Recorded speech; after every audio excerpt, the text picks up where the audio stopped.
uyqularda bo'lganda la'nat uyqusini aytilgan. La'nat uyqusi namozni qazo bo'ladigan darajadagi uyquni la'nat uyqusi deydi. Xoh u asr bo'lsin, yo xufton bo'lsin, xoh u bomdod bo'lsin, namoz qazo bo'ladigan darajada uxlandimi, u uyqu la'nat uyqusi deyilgan. Shuning uchun biz bu dunyoda obro'li odam bo'lay desak, kim bizni obro'siz bo'lsin deyapti? Kim bizni sharmanda bo'lsin deyapti? Marhabo. Rasulullohning hayotlarini o'rganib shunga amal qilaylik bo'ldi.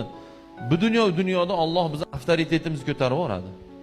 Bugun biz avtoritetni boshqa narsalarda, o'zimizga seriozlik bilan, o'zimizni kibr tutishlik bilan, yo bir qanaqadir dunyoviy matohlar bilan azizlikni oqtaraman deyapmiz, hurmatni oqtaryapmiz, qosh qo'yaman deb ko'z chiqarib qo'yadi. Nima bo'lyapti? Birov bizni bir tiyinga, bir pul bir chaqaga olmaydi. Nimaga? Bemasa kerak kimga kerak?